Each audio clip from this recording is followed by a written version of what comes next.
King, comfort of the Spirit, truth, giver, president, fullest all things, treasure, blessings, and giver of life. Come and abide us and cleanse us from every impurity, and save our souls, O good.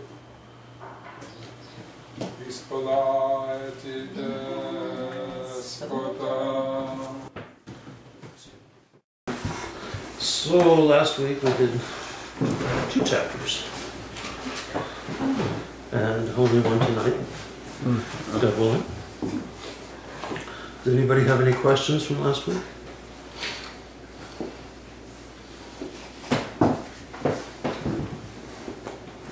Yeah, I heard this one. Absorbing. Still sinking in. Right.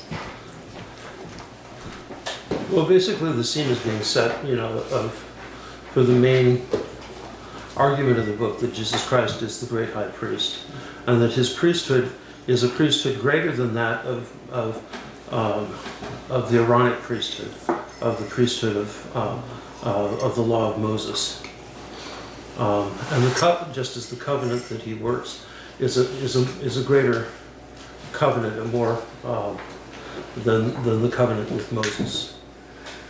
It's a very powerful argument. Essentially, what he's doing is replacing the covenant with Moses,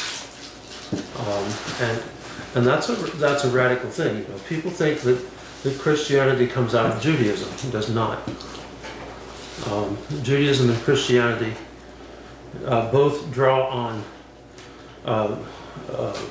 sources coming out of the Hebrew tradition. Judaism developed first, and then Christianity took the other parts of the tradition that came from the ancient Hebrew tradition, and it crystallized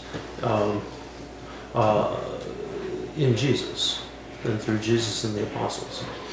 And so Talmudic Judaism, Rabbinic Judaism, still exists. It was an adaptation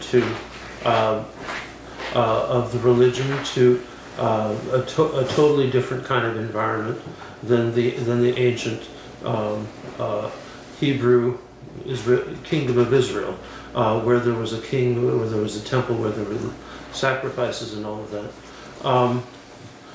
Because after the destruction of the temple in 586 BC, and after the exile, the return from exile, the returns were called Jews. They composed the scriptures that we have, the Old Testament. They didn't have priests; they had rabbis. They didn't go to temple; they went to the synagogue, and the services of the synagogue were basically scriptural exposition and discussion. Just like we do. Just like Protestantism. And Protestantism intentionally patterned itself after Rabbinic Judaism, thinking that that's where Christianity came out of, and that's wrong. They erred. But Christianity draws on the much older tradition of the First Temple, and integrates the royal tradition, integrates the sacramental tradition, integrates the whole theological and spiritual tradition of the First Temple. So whereas there was a sect of the Sadducees that developed within Judaism in conflict with the Pharisees, and the Sadducees denied the existence of angels, they denied the existence of souls, they denied the afterlife, they denied the resurrection. Basically, all there was the law, and you had to be obedient to the law to be a good person. But when you're dead, you're dead, and your only afterlife was the life lived by your children. So, Ladika, if there was no life for them after death, why would they care if they lived a good life or not? So that God would bless them in this life. But like today, where you have, I mean, that's not a whole lot different than the kind of practical agnosticism of today. Mm-hmm. I mean, that's basically, and it doesn't matter whether people call themselves Christians or Jews. I mean, it's basically kind of American or Western agnosticism. There's actually no incentive to be moral. You know, because people live as if God didn't exist, as if they didn't have to give an answer to God. And one of the most important things for us as Christians is that we believe that not only that God exists, but that we are accountable to Him for our lives and how we live, and what our deeds are, and whether we have lived a life in communion with God or a life in opposition to God. And for those who don't believe that, well, they'll be surprised. Probably not pleasantly. But it's also important to remember that as Orthodox Christians, we don't look at Orthodoxy or Christianity as some kind of insurance policy. It's not fire insurance, as some of the evangelicals are kidding, so that you don't go to hell. You know? So that you don't fry forever in the afterlife. That's a good one. You know, but which, and if the total meaning of Christianity is that of salvation is that you go to heaven instead of going to hell, what does it mean in this life? Not a whole lot. Whereas for Orthodoxy, the focus is not the next life, the focus is this life. The focus is now. And how are we living now? Are we living in communion with God now? Or are we living in opposition to God now? And are we living in a way that where that... It might depend on the moment, right? Well, part of it depends on the moment, but those moments are cumulative. You know? And have we lived our life in opposition to God, or are we living our life in communion with God? Are we growing in communion with God, or growing in resistance and opposition to God? And if we're living our life in communion with God, then our experience, then we as Christians have a living experience of the living God. We experience the presence of God. We experience His grace. We experience the reality of His existence and His presence and His activity. But if we're oblivious to that, to all of that, we can't even see it. If we're oblivious to God, we can't even see that the blessings in this life are really blessings from God and not just coincidence or the fruit of our own labors. It's a very narcissistic kind of you have people that selfish are existence. more mystical than the others, that have more relation to the other world, that even can see some stuff. I don't. Are there people who have a more mystical vision? Yeah. Yeah. There is. I mean, Yeah, people right. are different. There is some that are really kind of related to the other world. Yeah. And some who aren't. Yeah. But you know, and part of that is a gift from God. But you know, in a sense, it actually takes a lot more faith if you don't have a deep mystical sense. It takes a lot more faith to persevere. Otherwise, sometimes it feels like you're facing a corner when you're praying. Right, right, or the wall. I'm praying to pictures. And it's like, oh, what am I doing? You know. There's a story about Saint Teresa of Avila, who was one of the great Spanish mystics of the 17th century, 16th, 17th. And one of her nuns came to her, and she had all these wild visions and experiences of God, and really profound mystic. And she wrote all these books and things. And one of her nuns came to her and said to her mother, I don't have any sense of the presence of God. I don't have any mystical awareness. I don't have any of this.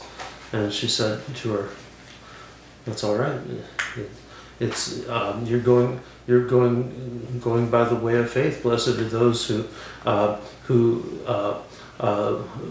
believe and yet have not seen." Mm-hmm. And she told her, just keep doing your prayers, keep doing what you're doing, and she was right, exactly. What was her name again? That's Saint Teresa of Avila. Mm. There were a number of great Western mystics. The Western Church mysticism was suppressed. In the Orthodox Church, mysticism came to be at the very heart of the tradition. Especially if you look at people like Saint Gregory Palamas, Saint Simeon the New Theologian. It's the heart and soul of the tradition. Gregory of Nyssa. Like the founder of this parish, he had led the people from Russia into China, and then to escape the communists, they were in the Philippines. And he came here without a plan, without any influence. And he talked to some Russians here, and then he said he just went to the Congress and said, why would they? There are a lot of people asking, and then and now, and yet they can do that. There's like a law, and the people were able to come here. Yeah. Instead of dying in the Philippines. That's kind of. Like he trusted in God, he had that faith. He trusted in God, he had faith. And then he came here and prayed first. And he had some mysticism as well, though. Oh, profound, yeah. If you read his Occultus, it talks a lot about him, about St. John being able to see what was going to happen, know his parishioners' needs before they even came, and pray for them before they even showed up. Yeah, he was definitely a clairvoyant star. Clairvoyant over. And he healed people, and Still heals people. And still does, yeah. So.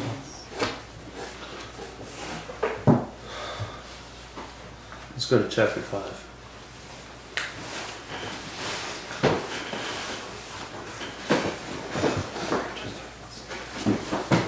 Okay, this is the literal translation. Hebrews chapter 5. For every high priest being taken from among men is being appointed on behalf of men in things pertaining to God, that he may offer both gifts and sacrifices for sins, who is able to feel in due measure with those who are ignorant and led astray, since he himself also is compassed about with weakness. And by reason of this, he ought, even for the people, so also for himself, to offer for sins. And no one taketh the honor to himself, but he who is called by God, even as also Aaron. Thus also the Christ glorified not himself to become a high priest, but the one who said to him, Thou art my son, today I have begotten thee. Even as he saith also in another place, Thou art a priest forever according to the order of Melchizedek, who in the days of his flesh, having offered up both entreaties and supplications to the one who is able to save him from death, with strong crying and tears, and having been heard on account of the reverence, although being son, he learned obedience from the things which he suffered. And having been made perfect, he became to all those who obey him the cause of eternal salvation, having been called by God high priest according to the order of Melchizedek. Now that's a super literal translation. There is not much of a difference. What's that? Not much of a difference from Yeah, what? this one. Yeah, what translation is that? Which one? Yeah. It's the same. Oh, That's New King James. New King James.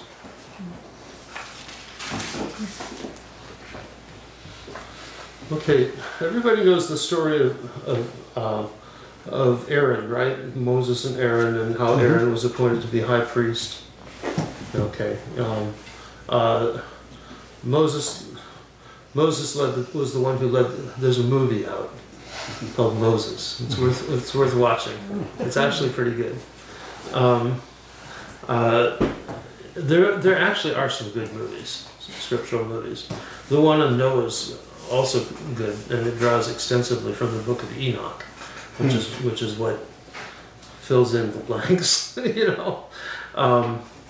But Moses was the leader of the people, and Aaron was his brother. He was appointed to be the high priest, and him and his sons. So Moses and Aaron were kind of a team, as it were, in setting up the religion of Israel. Moses, of course, being the great prophet who outlined the pattern. He had these heavenly visions, which he then, in which God instructed him to create the tabernacle in the wilderness, which was a temple made of tents. Tabernacle means tent.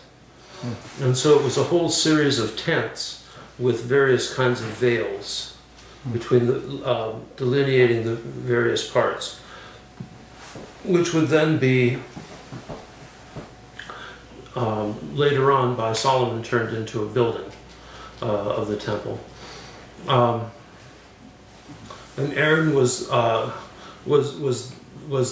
priest. Now, later on, once a king was given to Israel, the high priest and the king merged into one person.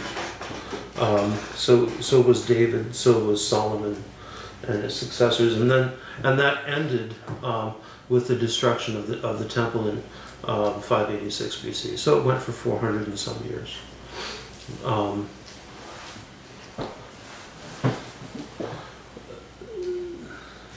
But you can read all about it in Exodus, about how Aaron was appointed and his sons, and they were ordained, and how they were ordained. They were anointed with the sacred oil, and the other priests were anointed and vested. And it tells all about the vestments and the whole ritual and all of that. The Levitical and Aaron was. And then you had also the sons of Aaron were the high priests, and then there were the Levites. The Levites were one of the tribes of which were the sons of Israel, the sons of Jacob. Jacob and Israel are the same person. He had 12 sons, and therefore there were 12 tribes of Israel. So one of the tribes, Levi, was designated to be the priests for the people. And so the land of Canaan was divided up into 11 sections, and then each tribe given one section. However, the Levites didn't have a section. The Levites were scattered throughout Israel, and were the priests in each place, and lived by the tithes of the people.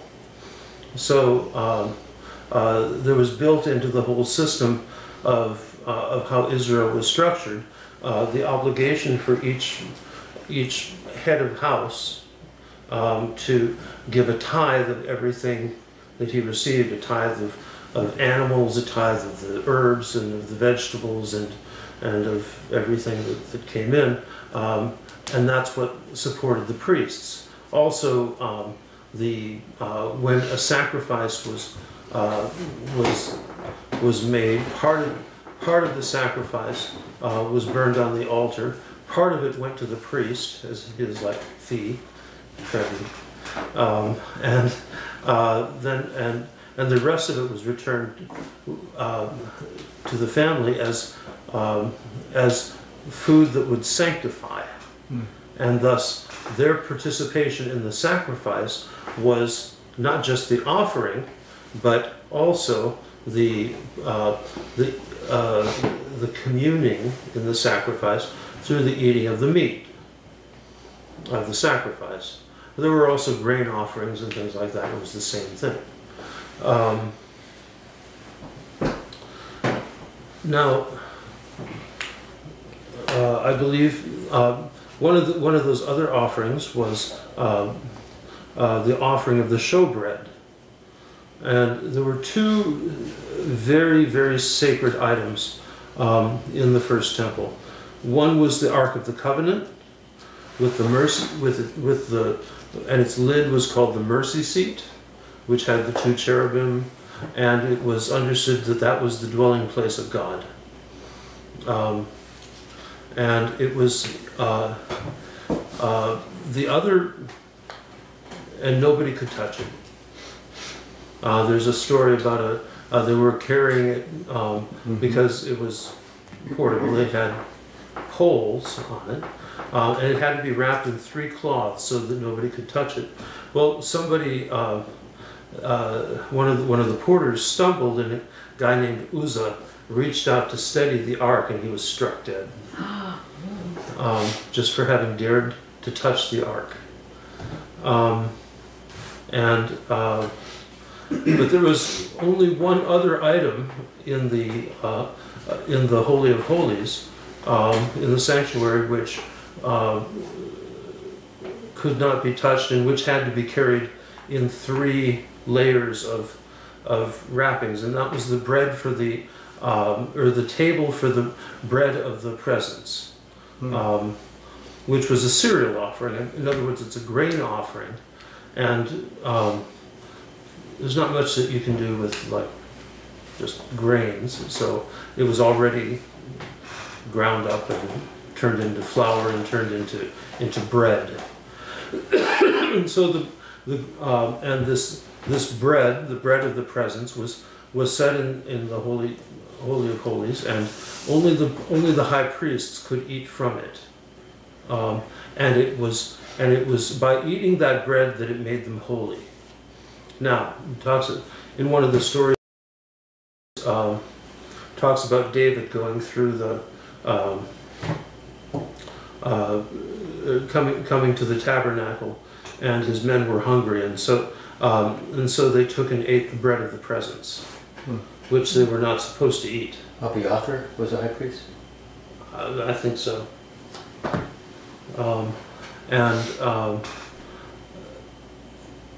But normally it was only eaten by the priests, and it was a means of communion. It was a means of sanctification. And so one of the things that talks about here in verse 5, this is back to the New King James translation. Every high priest taken from among men is appointed for men in things pertaining to God, that he may offer both gifts and sacrifices for sins. Well, most of the offerings that people made were sin offerings, to have their sins forgiven. And but the main offering, the greatest offering of the year, was the offering on the Day of Atonement, which was offered by the high priest, where the 2 goats, one for the Lord and one for Azazel. The one for Azazel, in other words, for the devil, had all of the sins of Israel heaped on its head and was sent into the wilderness. The one for the Lord was killed, its blood sprinkled in the Holy of Holies, and for the renewal of the sanctification of the temple and of the covenant with God, and then and in other places, I think on the priests, maybe on the people, and then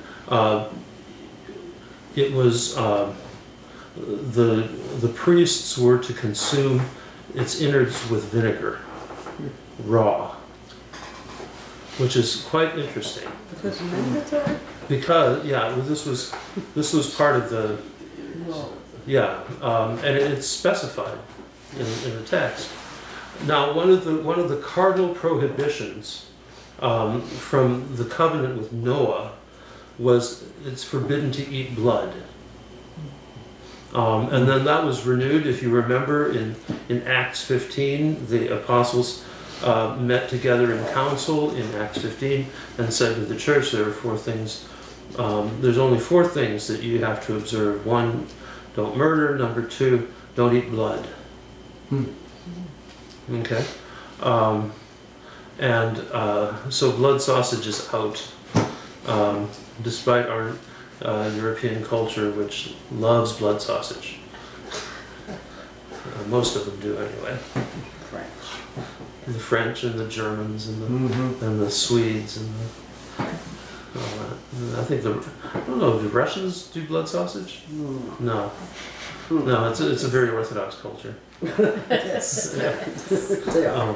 How far does that abstaining from blood go? Because we eat our steaks fairly rare in America. Yeah. Right. I don't know. Well, I think the point is you don't drink blood.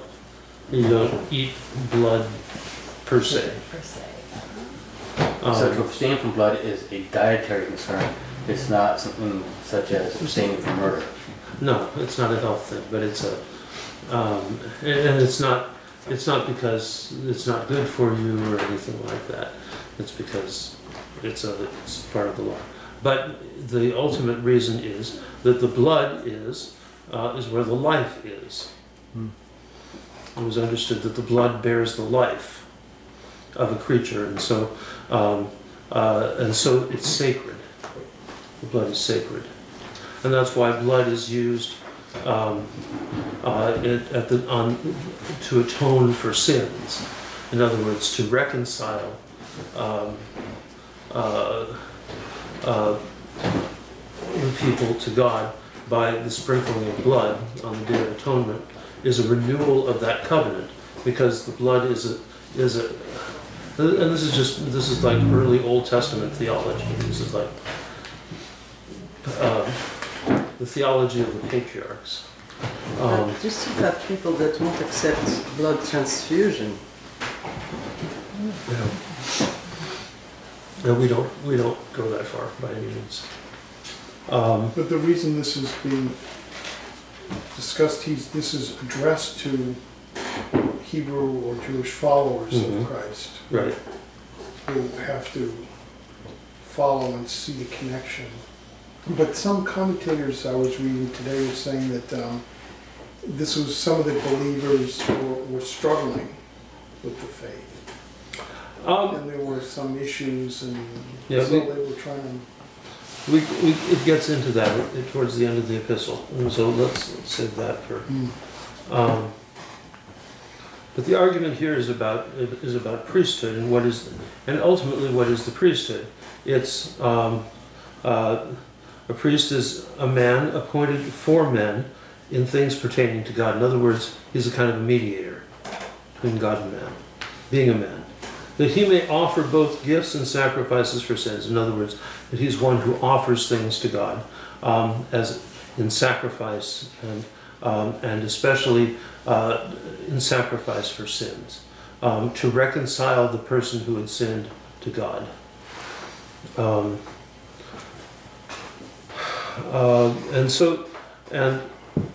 And I would assume also to reconcile people between themselves. But the main point is that the high priest would be the one who would do the great atonement on the day of atonement, reconciling the whole people and ultimately the whole cosmos according to the eternal covenant made with Noah.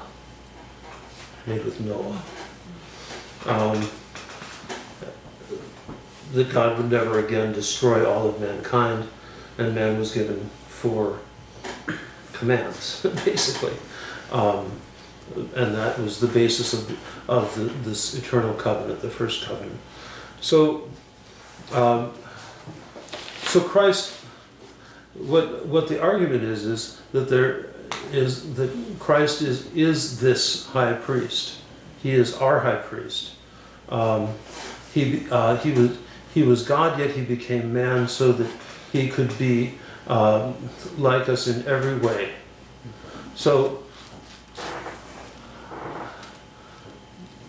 it says, every high priest is taken from among men and is appointed for men in things pertaining to God, that he may reconcile and mediate between man and God, in other words, that he may offer both gifts and sacrifices for sins. And the priestly office is to offer sacrifice, to offer the gifts to God.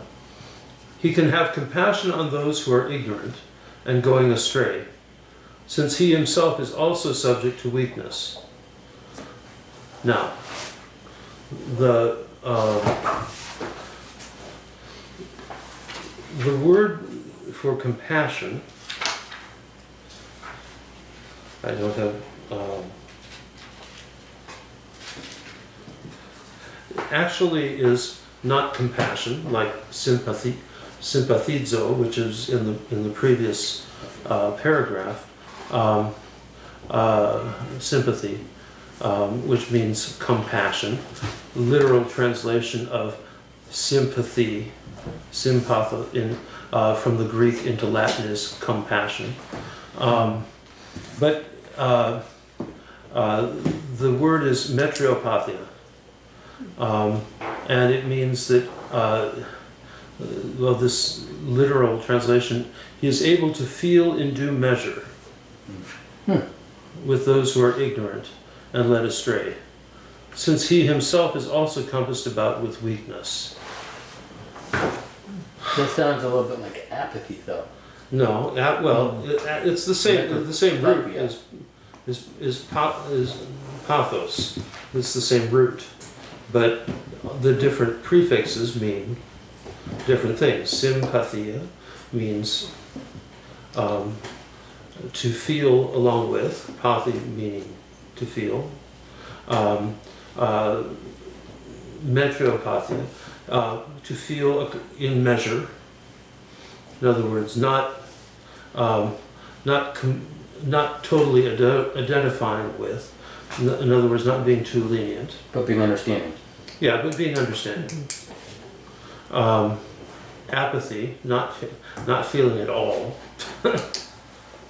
Empathy, that's where I was thinking. Empathy. Empathy. Feeling along with.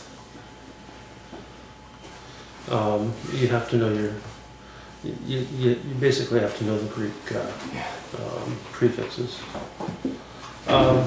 So that he can have compassion on those who are ignorant and going astray, since he himself is also subject to weakness. In other words, the high priest, the priest also is subject to weakness and can understand, other people's weaknesses and shortcomings and faults, and thus not judge them, but can thereby offer the gifts and sacrifices for them. Because of this, he is required, as for the people, so also for himself, to offer sacrifices for sins. In other words, the Jewish priests, the Hebrew priests offered sacrifices for their own sins as well as the sins of the people, which they had to do because they also were sinful men. And no man takes this honor to himself, but he who is called by God, just as Aaron was. In other words, Aaron didn't appoint himself as priest, God appointed him as priest. So Christ did not glorify himself to become high priest, but it was he who said to him, "You are my son, today I have begotten you." He also says in another place, "You are a priest forever, according to the order of Melchizedek." Now, Melchizedek is a key figure in the book of Hebrews. He's really only mentioned once in the Old Testament, but he was extremely. The figure of Melchizedek is very important in the contemporary Jewish literature, in the contemporary mysticism, of the Hebrews. Melchizedek was a Messiah figure, and they were waiting.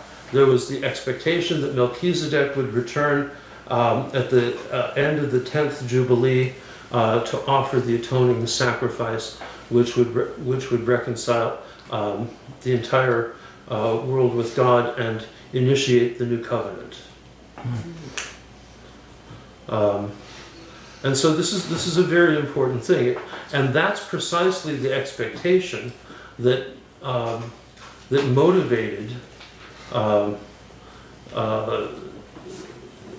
the people of Israel to accept Jesus, because they believed, as we do, that Jesus was the Melchizedek who was to come, who offered the great atoning sacrifice and initiate the new covenant. The word itself means righteous king, Melech. Yeah.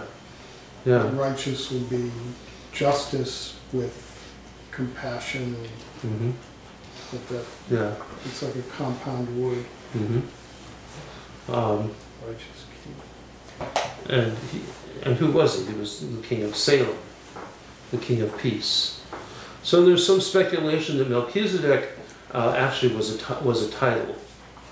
That's what it sounds like. Yeah. Everyone knew him as No. the righteous king. Prince. But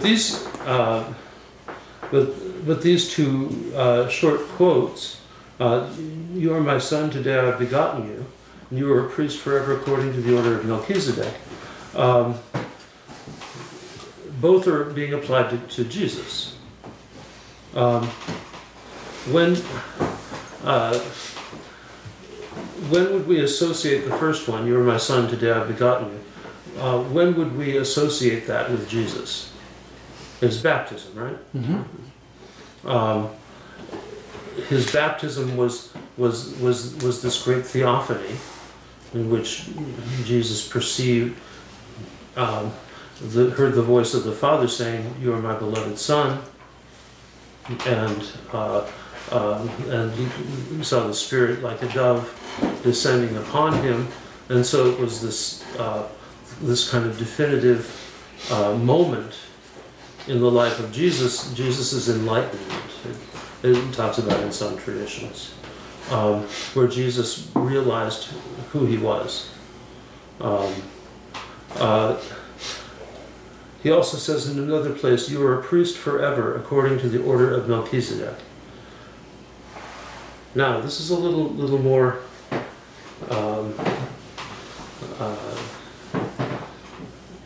interesting. When would we? What would be the context for this? Because Jesus is obviously not. He's not an Aaronic priest, right? He's not a priest of the Second Temple. He was from the wrong tribe to be a priest. Therefore, he had no right to the priesthood, according to the law of Moses. He was,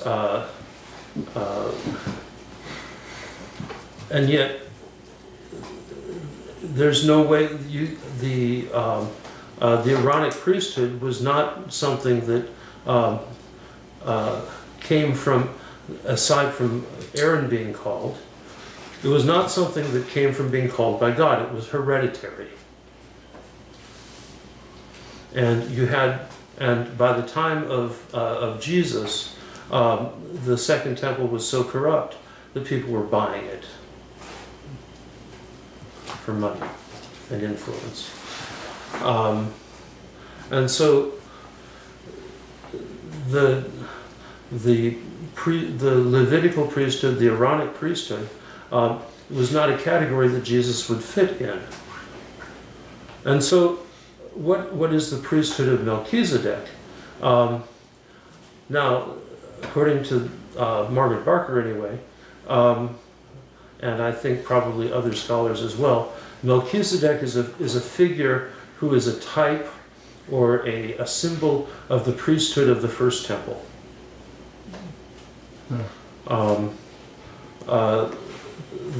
That true priesthood, whereas the Levitical priesthood was something from the actually later, and according to the law of Moses. Whereas the Melchizedek priesthood is a direct calling from God, and it's God who made him the priest, God who designated him as a priest forever according to the order of Melchizedek, and gave him that right to be that priest because he was also the Son. He was the mediator. He could be the mediator between God and man, because being God, he became man, and he became man in every way that we are, except without sin, so that he could be an authentic mediator for man before God. He could identify with us. He could sympathize with us because he also shared our own weaknesses and brokenness. Yet he did not sin, and so he was. He was also thus a. And it doesn't talk about this in the text so much, but he was also, because he was without sin, an unblemished sacrifice. You know, according to the law of Moses, the animals offered in sacrifice had to be perfect, no physical defects. They couldn't be blind. Rashes and bruises. Right, no bruises, no injuries, no deformities. You know, of course.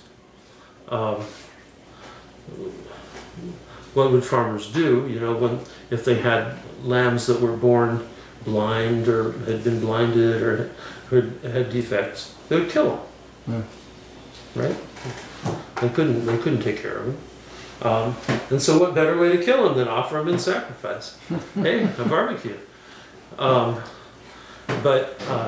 according to the laws of the temple, the lambs for sacrifice had to be perfect.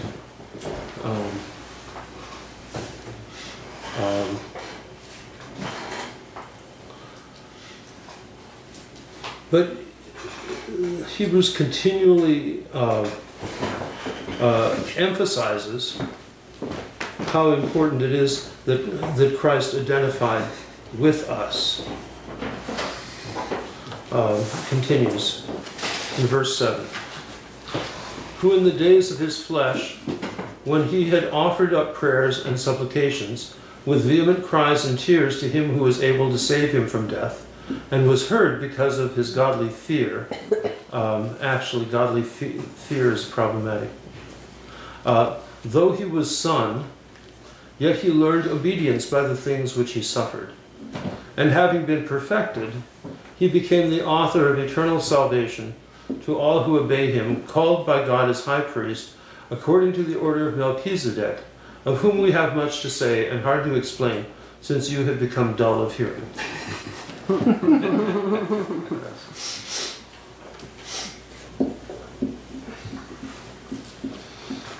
in the days of his flesh, I'm talking about Jesus, when he had offered up prayers and supplications with vehement cries and tears to him who was able to save him from death. What are they talking about? The Garden of Gethsemane, right? Oh, yeah. Yeah. And sweat like drops of blood. Yeah, the sweat like drops of blood, and it must have been, you know, it was a very brutal time as Jesus confronted death, and he says, and cries to him.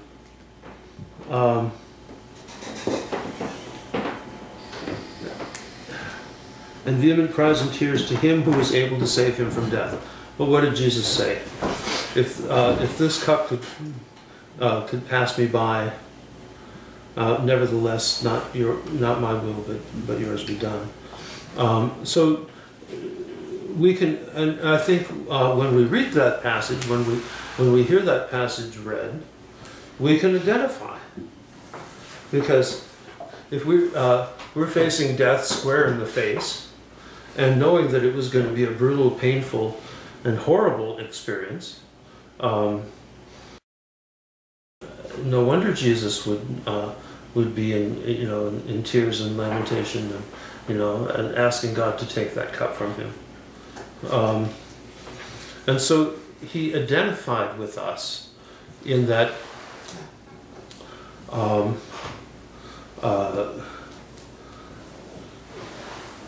now, not in fear of death, because, and this word, and was heard because of his godly fear. The word is actually reverence. Mm. Here the word, it's translated fear, I'm sure, because of the usage of the fear of God. Well, we're not supposed to be afraid of God. We misunderstand. To have fear of God is to have awe before God. Mm-hmm. It's to be, but not to be afraid of Him. It's not like the Protestants.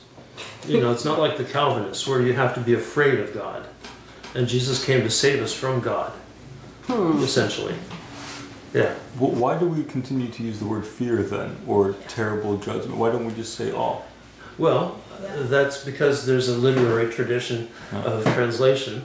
And again, not to project human emotions on the divine, but it seems like the ark is like a turning point. It could be something described as a divine, or a shift in the outlook of the divine. Like, so God said, "Never again will I permit perhaps you can refresh me on the words, but like after the ark, no more, or after the flood, no more will there be such an utter catastrophic destruction on mankind." Right. So, what accounts for the shift in before, where that was allowed to happen, or was deemed necessary to cleanse mankind with a violent means, to afterwards, where it's like, maybe that was too much, I'm not going to do that again? Well, God cleansed the world, and part of it was because, and this is where reading things like the Book of Enoch, the Assumption of Moses, some of this other literature that grew up in the centuries just before Jesus appeared. Where humanity had been corrupted by the fallen angels who came down and raped human women, and begat children, and they became the race of giants, the Nephilim, who were the. This is in the text, and then if you switch to the Book of Enoch, and they basically are the ones who gave man technology, how to work metals, how to build things, but they also gave man cosmetics and all of these other evil things, and so God looked down on humanity, who was so corrupted by these fallen angels, and said, "No more, no more. This is enough." And but he decided to save Noah and his family, because they had not fallen subject to the corruption. So you can, on one hand, you can say that God repented. God changed his mind. You could also say that it's a projection on God of people's understanding of that particular time, as to what it was, but certainly that God did destroy the bulk of humanity that existed, and all of the creation of the man's hands by the flood. It's like a baptism, though, right? Well, it's like a baptism. It's an image of baptism.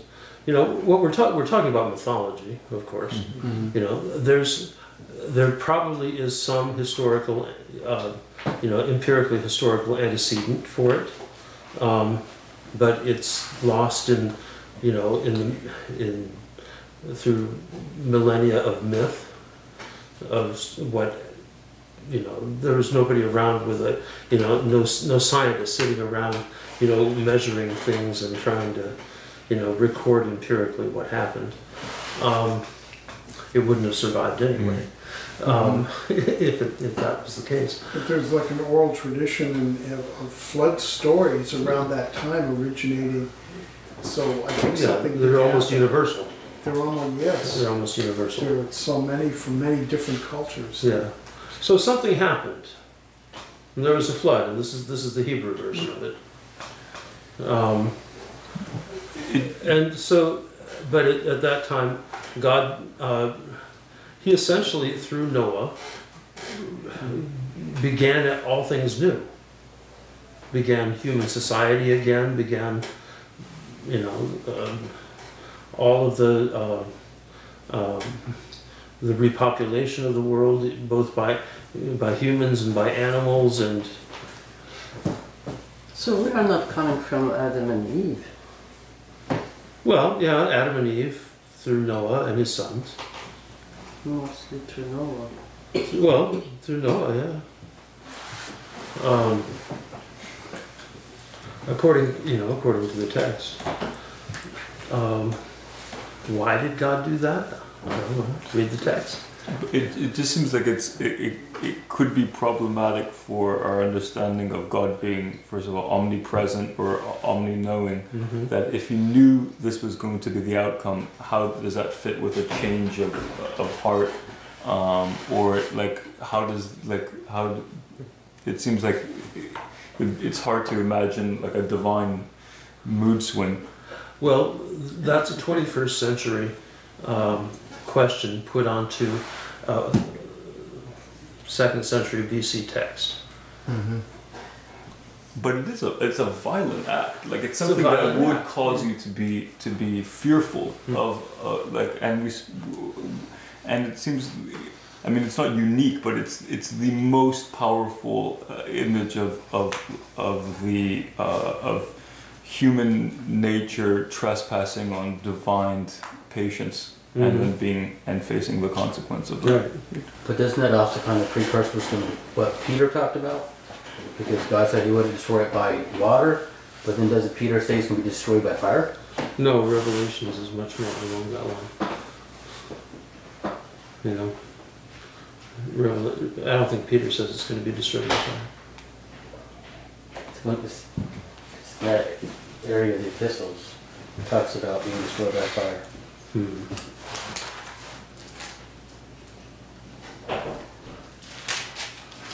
Well, God certainly. Okay. Well,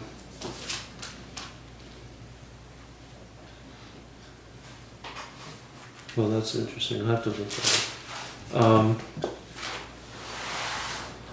But read through the account in Genesis. It's also worth getting the Book of Noah or Book of Enoch, which is very interesting.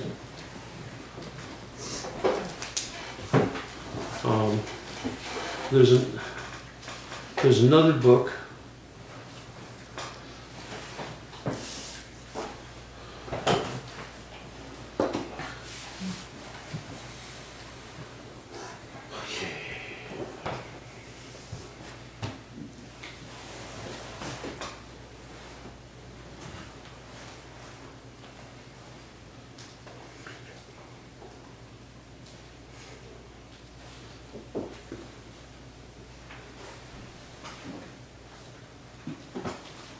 There's one called The Assumption of Moses.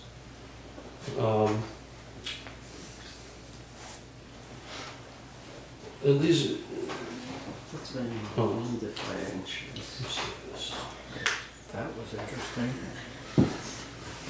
In the Book of Jubilees, Really, too. called the Little Genesis, and the Apocalypse of Moses. Are these texts within the Bible or No. separate These from the Bible? are they're called pseudepigrapha, and they are books that were that people were reading along with the canonical books. Now remember, this is something like this is a creation of what, the 16th century. People, and there were collections of the Gospels, there were collections of the epistles, just like we have them. We have a book of the Gospels on the altar. You see the reader come out with the epistles, and I imagine in Jewish in the synagogues they have a book of the Torah, a book of the prophets, a book of the histories, and of the wisdom literature, and separate books. And they were always separate books, and early on they were scrolls. And so if you go to an Orthodox synagogue, you have this kind of tabernacle thing that this case, fancy case, which has the scrolls of the Torah in it, of the law, and they, like us, they carry it around and people kiss it and venerate it, and there's a lot of similarities, but and there's a whole history to the canon, both of the Old Testament and of the New Testament. And the canon of the Old Testament for the Jews was different at different times. By the 3rd century BC, you had the collection of books called the Septuagint that was put together, which included books that not only had originally been written in Hebrew, but in Aramaic and in Greek. It was all translated into Greek and made available. I don't know. I don't think in the 3rd century BC they had books like this. They had scrolls, but it would have been the collection of those books that the church now uses as the Old Testament. In the 2nd century AD, you had Ezra and the construction and the reconstruction of the Hebrew text of the Old Testament, which was severely edited so that it would exclude Christian references and references used by the Christians. But that was much later, and that excluded those books that had not been written in the original Hebrew, or written it excluded the books that were written in Greek and in Aramaic, and not written in Hebrew. So even the Hebrew text has a very complex history to it, and there were different versions, and it evolved and it changed over the course of the centuries, so that what exists now as the Masoretic text is not something that would have been recognizable in Jesus' time. The Hebrew. Bits of it would be, but it would be like going through and missing whole sections, or missing key phrases in paragraphs. Can you imagine reading through the Beatitudes and say, "Blessed are the poor in spirit, for theirs is. Blessed are those who mourn, kingdom of heaven." And things were rearranged, and vowels were changed so that the meanings of the words were altered. Hebrew is not written with vowels. Vowels are indicated by pointing, by dots, and So you have the same number of letters, which were consonants, but if you insert different vowels, all the words mean something different. So, so one example is that there's a word that in the contemporary Masoretic text, which Protestant Bibles are based on, that Christ was distorted beyond human form, or something like that. Isaiah 52. Or he was...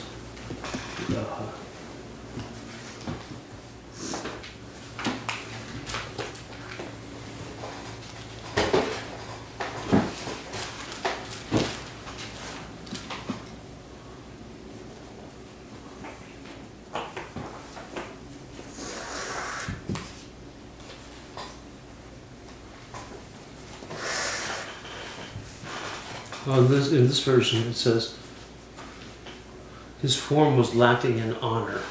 I have no idea what the Hebrew, but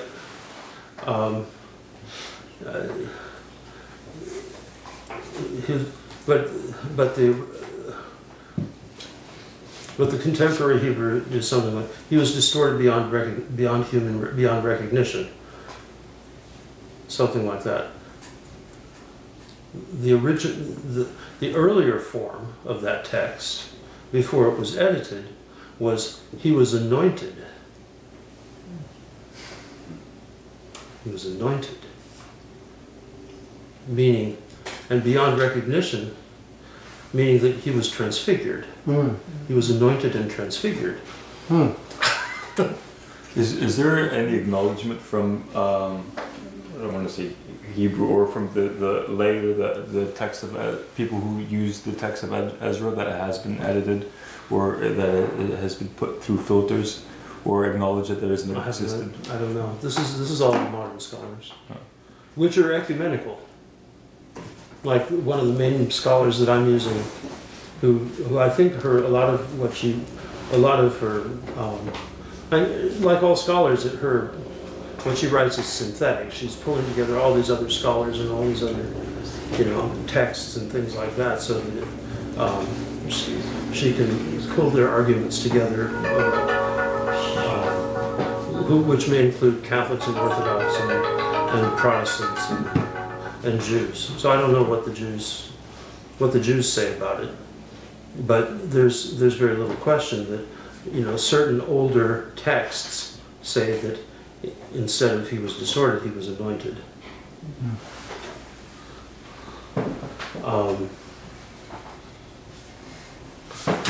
So back to Hebrews. There is an interpretation I found of what you said about, on one level it's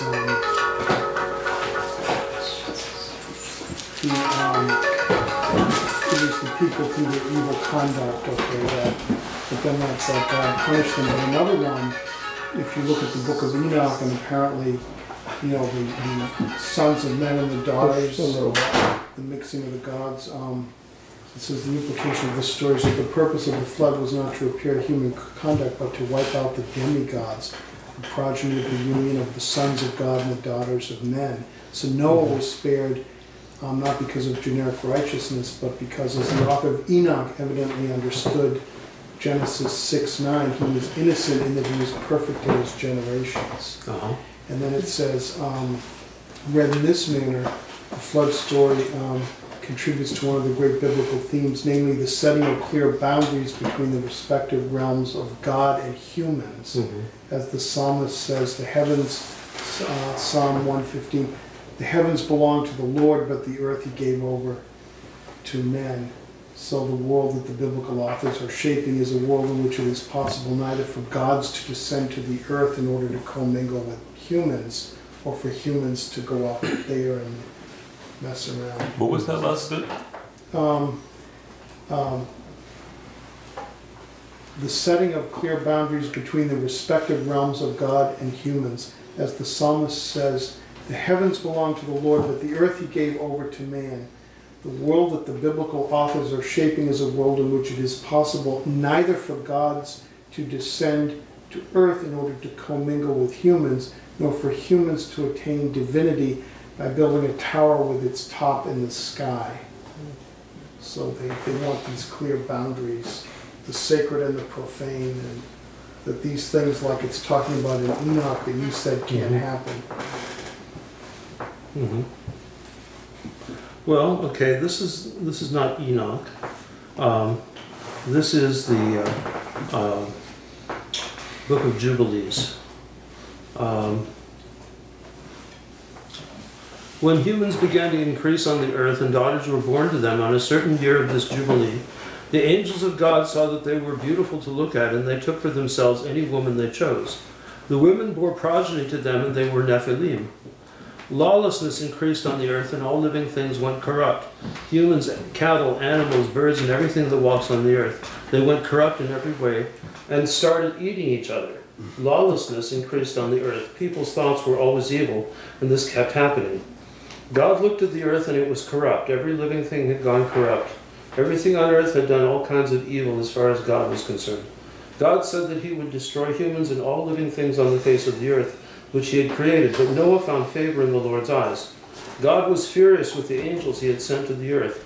He was exceedingly angry. He gave the order to strip them completely of their authority. He told us to bind them in the depths of the earth. So they are bound there in the middle of the earth and are kept separate. God also commanded that their offspring were to be put to the sword and be removed from under heaven. God said, "My spirit will not always stay with humans, as they are also flesh and blood. They will live to the age of 120 years." This is a rather interesting contrast with the lifespan of 800 and 900 years, according to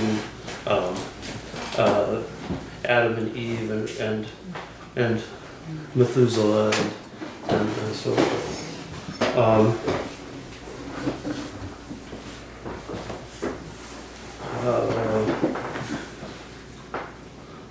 Jumping forward.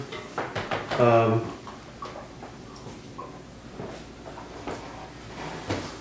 Lord said that he would destroy everything which was on the earth, humans, cattle, beasts, and fowls of the air, and everything that moves on the earth. The Lord commanded Noah to make an ark so that he could save himself from the floodwaters. Noah made the ark exactly as the Lord told him to. This was the 27th Jubilee of years, in the 5th week, in the 5th year, on the new moon of the 1st month. Noah entered the ark in the 6th year of it, in the 2nd month, and on the new moon of the 2nd month, until the 16th. Noah entered the ark, everything we brought to him in the ark. The Lord closed it from outside on the 17th evening. The Lord opened 7 floodgates of heaven and opened the mouths of the fountains of the great deep. There were 7 mouths. The floodgates started pouring water down from the sky for 40 days and 40 nights. And so forth. And this is an ancient text. Of course, it's kind of a contemporary translation, but what it is, it's a kind of an expansion on Genesis. The book of Enoch is also an expansion on Genesis. Why? Because the great mystery of the creation of the world was what the mystics strove to understand.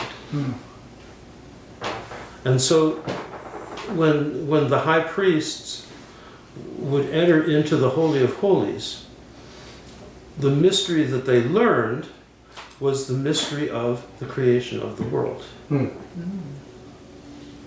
how it happens. Thus, Genesis. Okay? That's what the first part of Genesis is about. It's this mystical revelation of, obviously in symbolic terms, of the creation, mysteries of creation. Just rather interesting, to say the least. And then, some of this is only referred to very briefly in the contemporary Hebrew text. It's a little more, has a little bit more detail in the Septuagint text, but even that wasn't enough, and so people wrote these books like Book of Jubilees, which I just quoted, or the Book of Enoch, as expansions. And the Book of Enoch is very interesting, but I don't want to. This is a real sidetrack.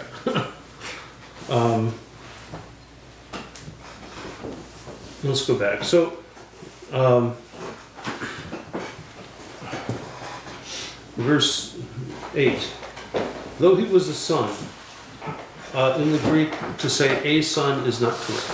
Though he was son, yet he learned obedience by the things which he suffered. And having been perfected, he became the author of eternal salvation to all who obey him. Now, the Greek word under perfected, teleos, has as its root telos, which means goal, means having achieved the fullness of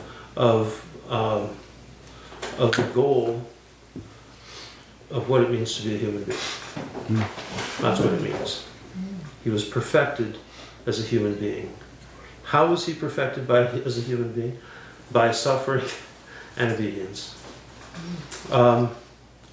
And having been perfected, he became the author of eternal salvation to all who obey him, called by God as high priest according to the order of Melchizedek, of whom we have much to say and hard to explain, since you have become dull of hearing. For though by this time you ought to be teachers, you need someone to teach you, again, the first principles of the oracles of God. And you have come to need milk, not solid food. For everyone who partakes only of milk is unskilled in the word of righteousness, for he is a babe. But solid food belongs to those who are full of age, that is, those who by reason of use have their senses exercised to discern both good and evil. Now this is also quite interesting. It's not quite on the same theological level, but talking about this distinction between people who can eat solid food and those who are babes who still need milk. And if you give solid food to babies who still need milk, what's going to happen? They're going to choke, right? But adults, unless you're in Africa on some tribe, that also eats blood, you're going to die if you only eat milk. So you need solid food, and those who can eat the solid food are those who are mature, who should have no need for anybody to teach them the basics of what the faith is about. In other words, the first principles of the oracles of God.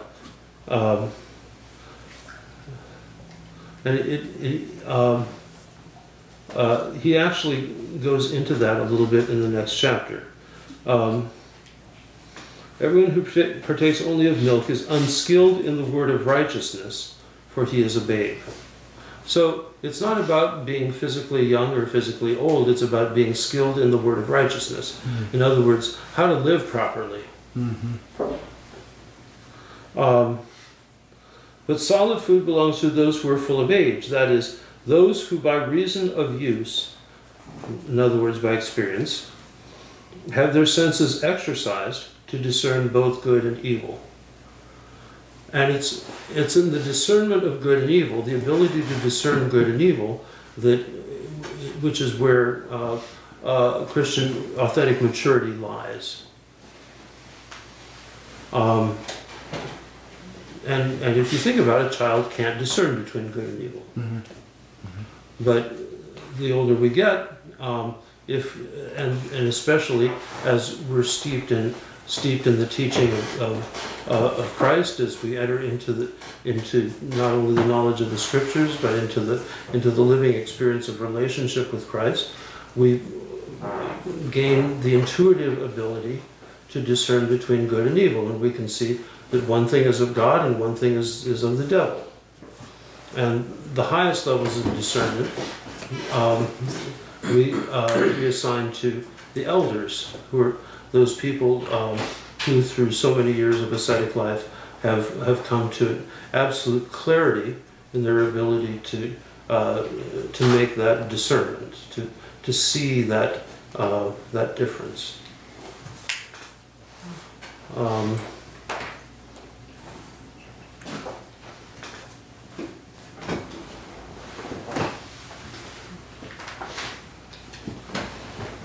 So, a lot of part of this, just like we saw in the two previous chapters, where the author is warning people to remain faithful, to remain, to remain within the fold, to not fall away, to not let their minds and their hearts stray away from the gospel. Here he's saying, for your minds have become dull, and you're not engaged, and you're acting like children. And he's saying, don't do that, but grow up.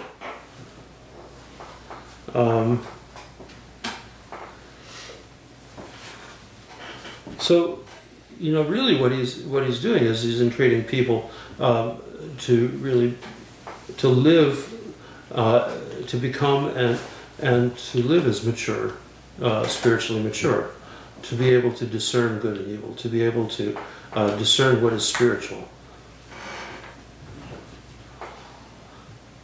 and what is of this world. That's music. So.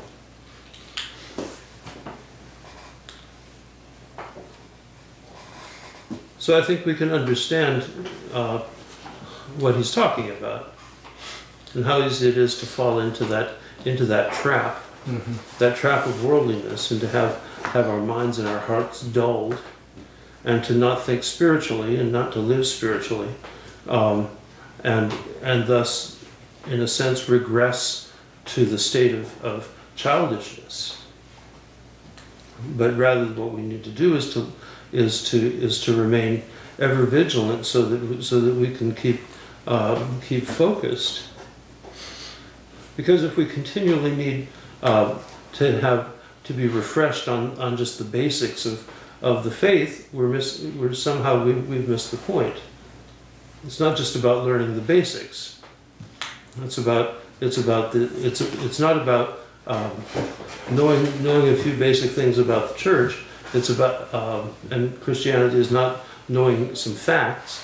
It's about living a life in communion with God,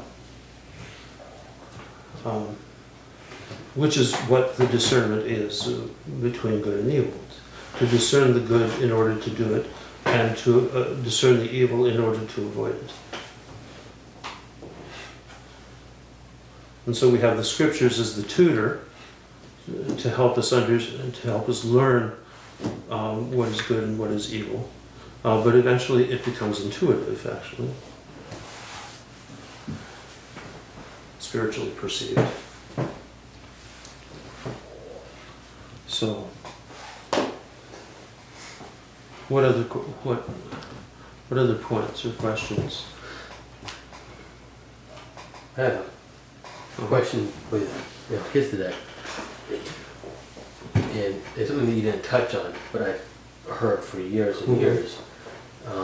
That part of the reason why Paul is bringing him up is that Melchizedek has no lineage, and he's just there. He's just a priest, Right. and it doesn't matter where he came from. There's no record of his passing to the next life. Right. He's just there. And is that a valid reason why he may have also brought up Melchizedek as well? Well, I think the main thing is that that he ministered to Abraham. That's the main thing, and that he was, in other words, he was the priest. He essentially was functioning as the priest for Abraham. And what did he offer? Bread and wine. Not just hospitality, but the bread and that offering. And what is the offering of bread and wine? It's the bread of the presence, right? It's the grain and cereal. It's the cereal and the cereal offering and the drink offering, which was put on that other table, the one that was so sacred it had to be carried in 3 wrappings, which was set in the sanctuary and from which only the priests could partake. So what you have is Melchizedek associated with the first temple, like the priesthood of the first temple. Would he have been the one that would have given instruction to Abraham, been his catechism instructor, since Abraham came from the Chaldeans and he didn't have knowledge? That's an interesting idea. I don't think they exactly did catechism at that time. Well, it's just a form of a teaching. Yeah, I don't know that he would have. I don't know that it was a teaching office, quite frankly.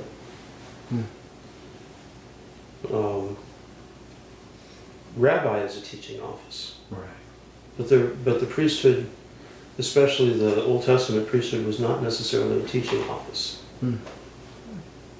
And don't forget that also Melchizedek was not only the priest, but he was also the king. And so there was a coming together of the royal cult and in other words, of kingship and priesthood. And what are two of the things that are 2 of the offices for which a person was anointed? One was priesthood and the other one was kingship. And the third being a prophet. Now, because the anointing conferred the Holy Spirit to transform one into, well, actually, the anointing conferred, because these texts that were cited, you are my son, today I have begotten you. That was the text we read when a king was anointed. And the king was anointed in the Holy of Holies. And so he would emerge, and he was the one who would be the ultimate one who would offer sacrifice. He had the priests also to offer the sacrifice, but on the great for the great sacrifices, it was the priest king who would do that, and who recapitulated the people before God, and who was the type of the presence of the Emmanuel, God with us. And so the Davidic priest king, like the priests later on in the temple, when there was no king, the king would wear a crown with the name Yahweh on the forehead.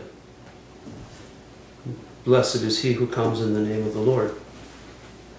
In other words, as the Lord. Yeah. I have another question about Melchizedek. Since he is the original priest that's recorded in the Bible, so the faith of Abraham really began with the faith that was practiced by Melchizedek.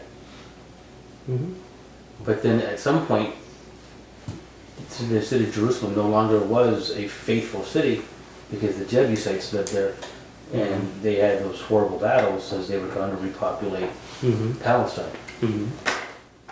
So is the reason maybe that Abraham came along because God knew that the faithful city of Jerusalem no longer was going to be faithful, and they had to take this long roundabout journey to get back there?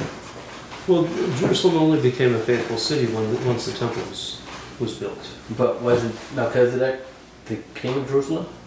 Right, but you're talking. The time frame on that is before is the time of Abraham. Right. Okay. Several hundred years before. Several hundred years before. So, but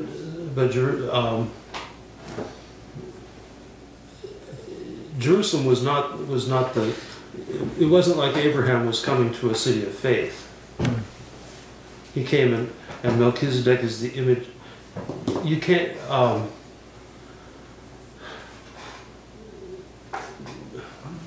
the figure,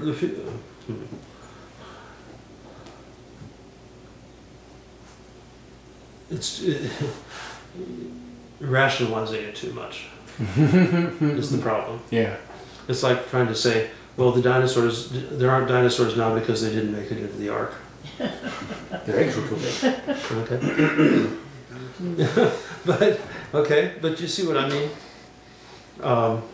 There's obviously no dinosaurs now. Well, why were there no dinosaurs? Well, they didn't make it into the ark. They would eat all the other animals. That's right. Now, if there were only dinosaurs left, there wouldn't be any other animals. Because all the animals would have gotten eaten. Right? So,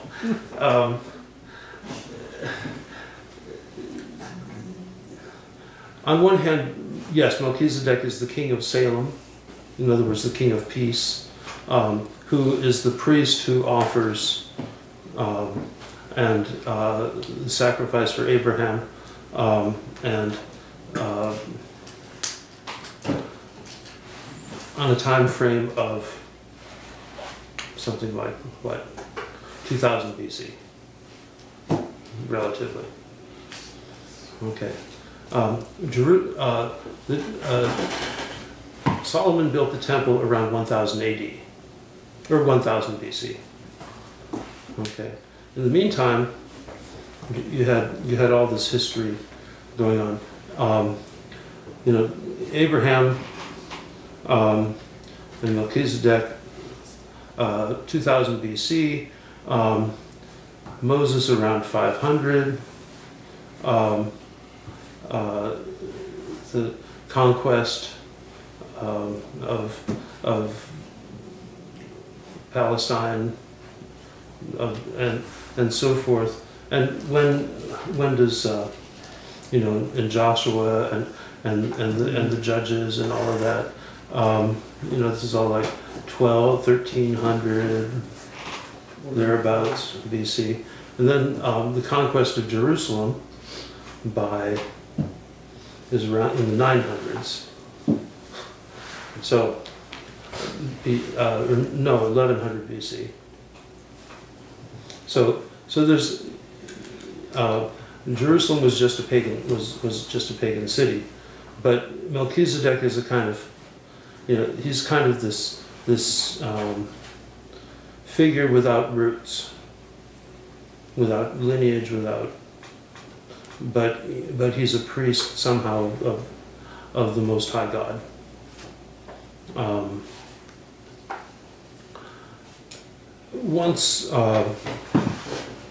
Once Jerusalem is conquered and David moves in, and then eventually Solomon builds the temple, and that's when Jerusalem becomes the holy and faithful city, briefly.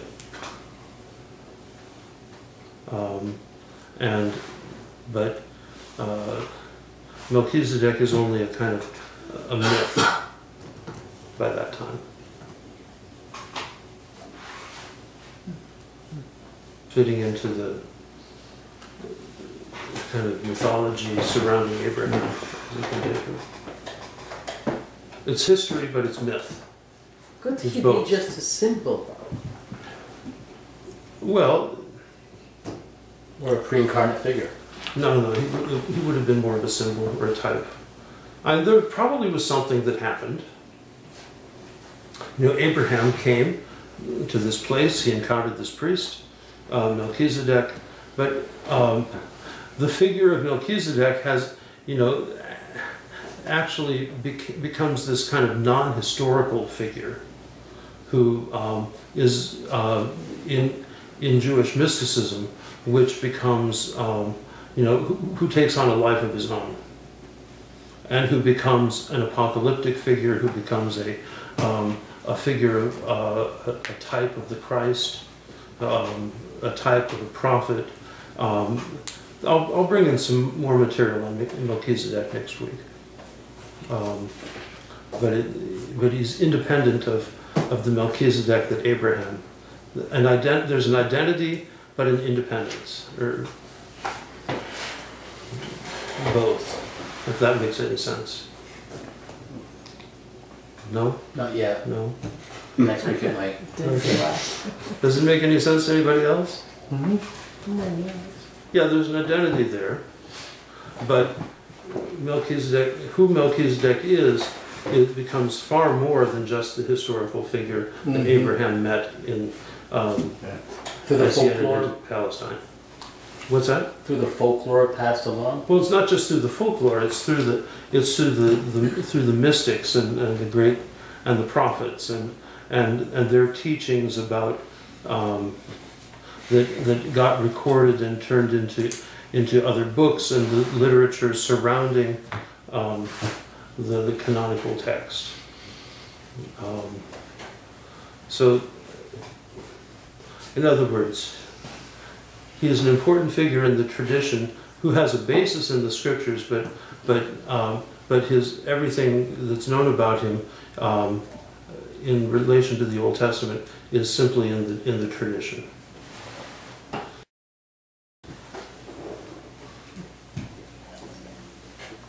Or rather, all the expectations about him are in the tradition, and the New Testament text, in fact, the Book of Hebrews, is drawing on that tradition much more than on just the historical person. It references the historical person, but it's drawing on the material from the tradition. You know, it's really Because it would have resonated with those people who they were trying to bring them along in faith. right. So this meant something to them. Right. And I'm sure there were prophets who had visions of Melchizedek and all of this kind of stuff that were written down and were circulated around, and you know, because that's how things enter into those kind of traditions. With the special incense. Yeah. Hey. I had a professor at University of California, San Diego, when I was a freshman. I took a class on the book of Ezekiel, and he was absolutely sure that the main ingredient in the Old Testament or in temple incense was hashish. So he had great fantasies of being a priest in the temple with clouds of hashish. You know? Who knows? Not the Did it have brownies? things. Yeah. I don't think so. I did go to a Bob Marley concert once, though. In which Were it those was, Rastafarians? oh yeah. And they thought that the Emperor of Ethiopia was God, and apparently once he actually visited Jamaica, Mm-hmm. and they asked him, and he said, "No, and I'm not." And they said, "You see, what humility! Yeah. Only God could be that humble." That's But they very created this kind of, but it had to do with this substance and smoking and the roots, you know, because he was still one of the last legitimate hereditary lineages of kings in Africa alive in our lifetimes, or at least in mine. Yeah. Yeah. And so they kind of created this modern day, you know, around the drug of choice and Yeah. this figure that was kind of, they built a myth around him, but he was a real person. He was, Yeah, and he was an Orthodox Christian, and he was a very faithful Orthodox Christian, and his name meant Holy Trinity. Wow. Haile Selassie means Haile Holy Selassie, Trinity. yeah. Wow. Oh, wow. Yeah. So his family, I think, lives, descendants here in the DC area. Yeah, yeah. I knew his spiritual father, Oh, so oh, okay. Who was in exile in Berkeley. But hey, Santa Cruz in the 70s, what do you do? You know? There were definitely clouds. Lord of mercy. Yeah, Haile Selassie was he was a very faithful Orthodox Christian who took his Orthodox. I mean, he was non-Chalcedonian, obviously, but he took it very seriously. And He must have been flabbergasted at the fact that the Jamaicans created a religion around him.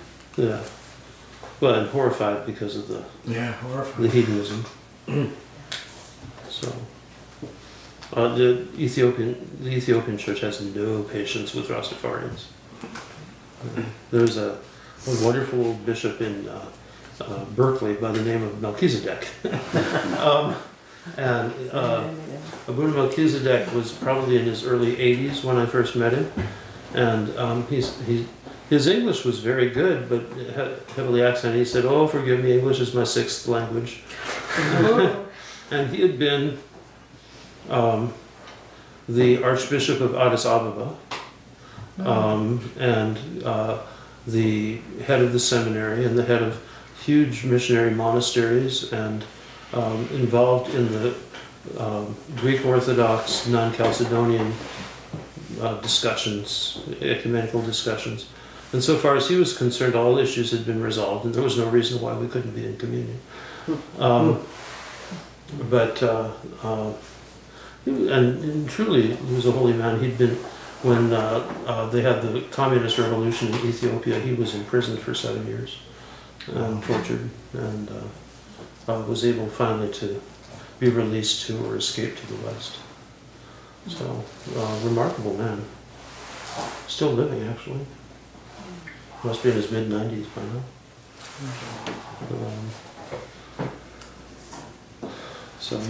So Melchizedek is a good name. If you ever become a monk, you can take the name Melchizedek.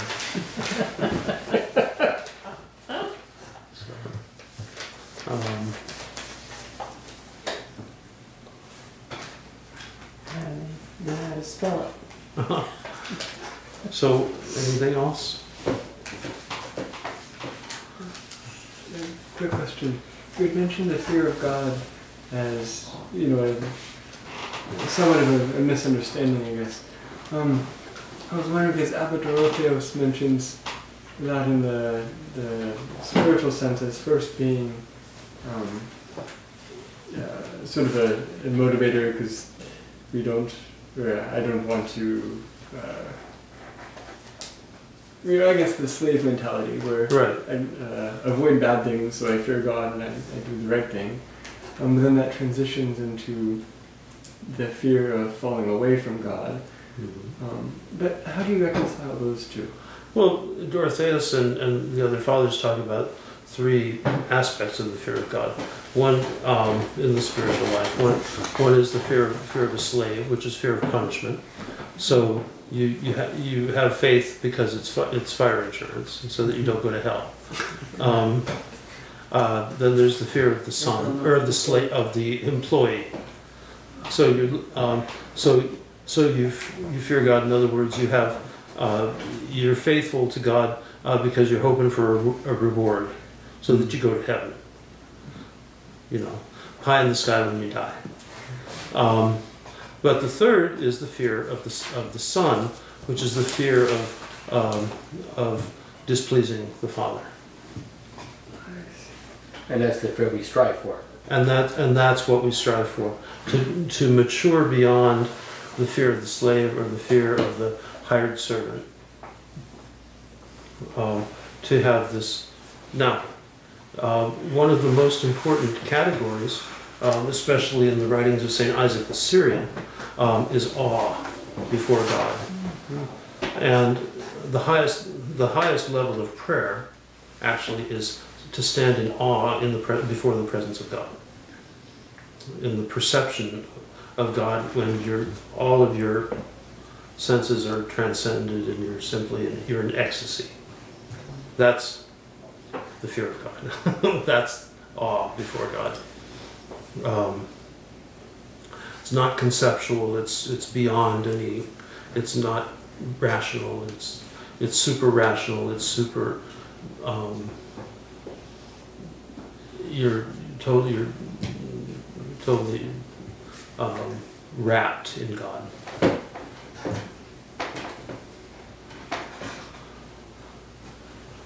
Now, there's another aspect, and if you look at the text of the Old Testament, in particular, where you have, people refer to Old Testament is it's all about the God of wrath, and the New Testament is about the God of love. Well, that's not really true. It's the same God. The question is, how is it perceived? And if you look at that, if you look at that schema, of Dorotheus, of the slave, of the hired servant, and of the son. Well, if you got people who are afraid of God because they're afraid, you know, that anything bad that's going to happen to them is God showing His wrath, then anything bad that happens to them is God showing His wrath. It's all coming from God, therefore God is mad. And so what do? You make a sacrifice to propitiate God. Now this is another idea. This is a much lower level of the idea of sacrifice, that you propitiate God. You know, and in the Old Testament we have the ultimate,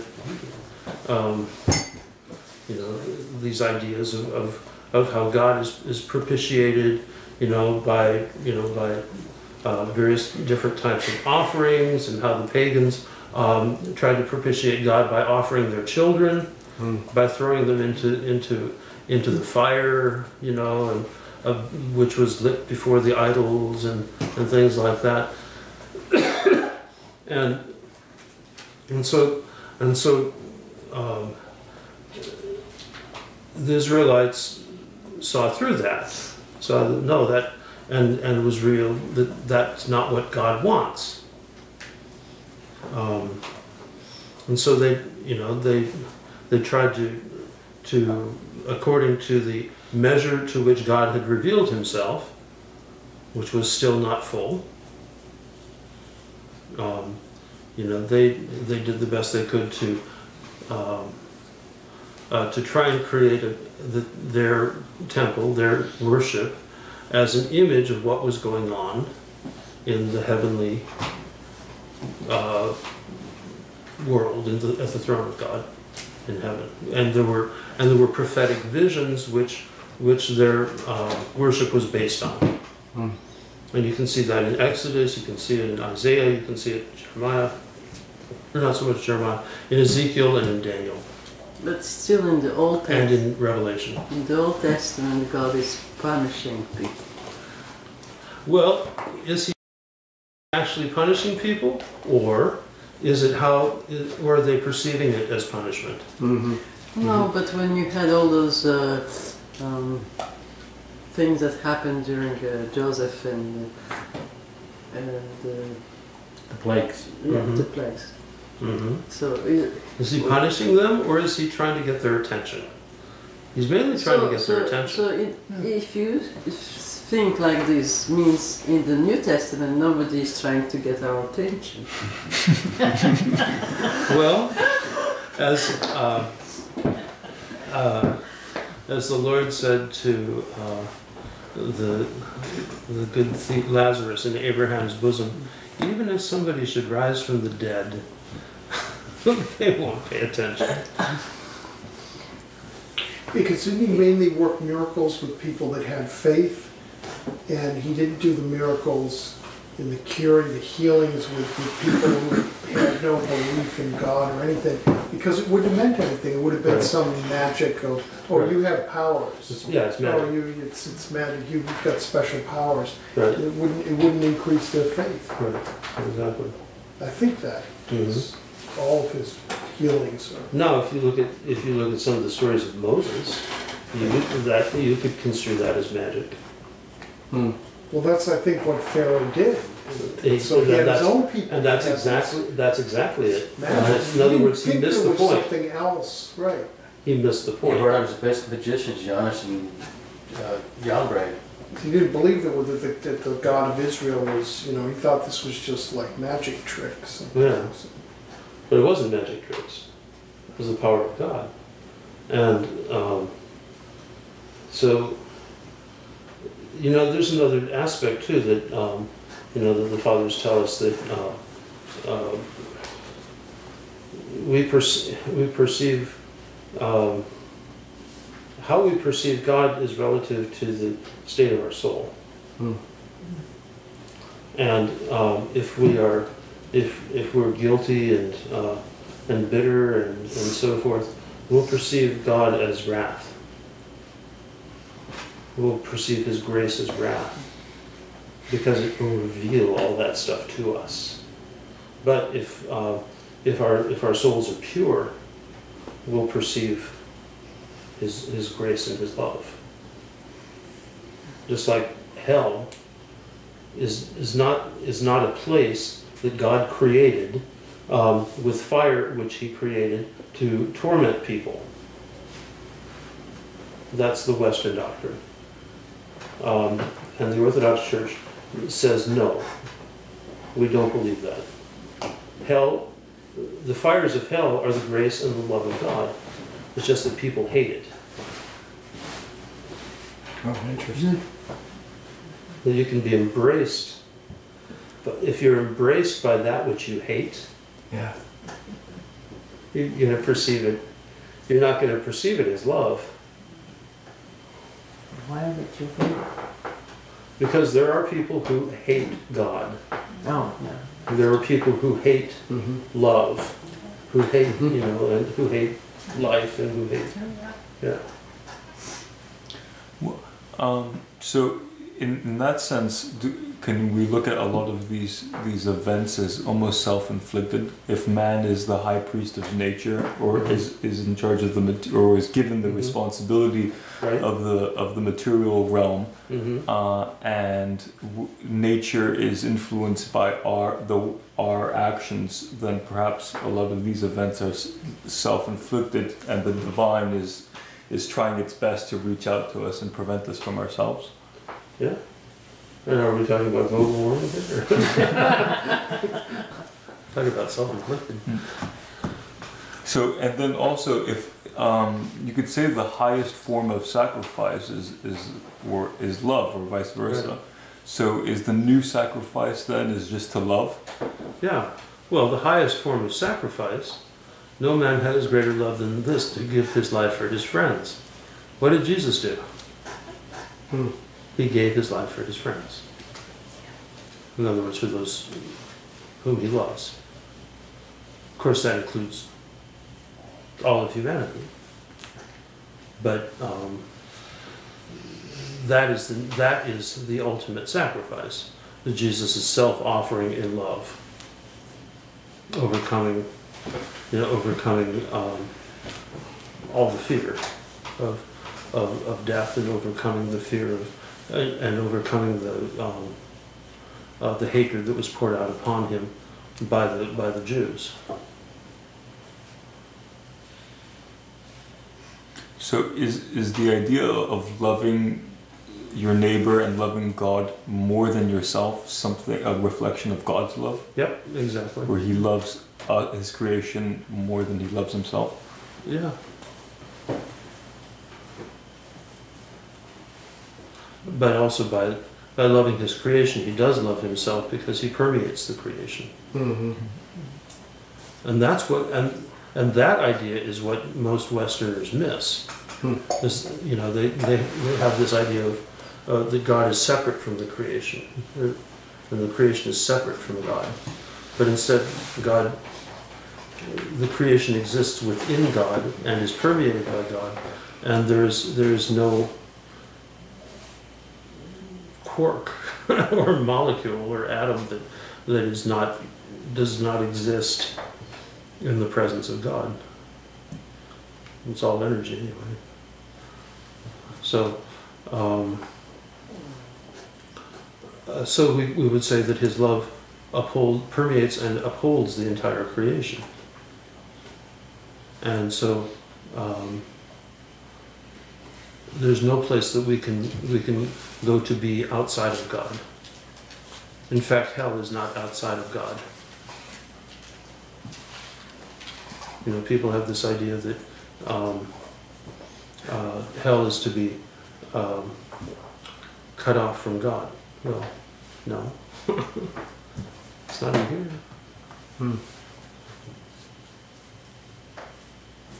Can't be cut off from God. You'd cease to exist if you're cut off from God. And so that's why those who deny God ultimately are nihilists. It's kind of the exaltation or hatred of existence. Exaltation of non-existence.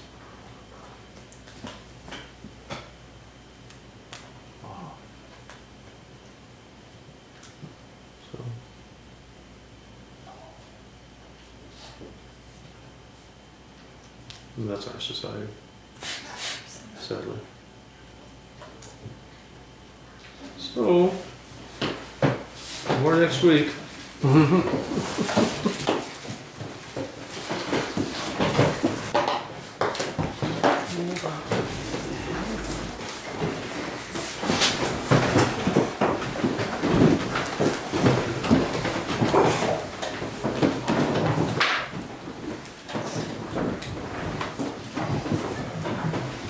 It is truly meet to bless thee, O Theotokos, ever blessed and most pure, and the Mother of our God, more honorable than the cherubim, more glorious beyond compare than the seraphim, who without corruption gave us birth to God the Word. True Theotokos, we magnify thee. The blessing of the Lord be upon you through his grace and love for mankind, always now and ever, and unto ages of ages. Amen. Equality despota. God bless you.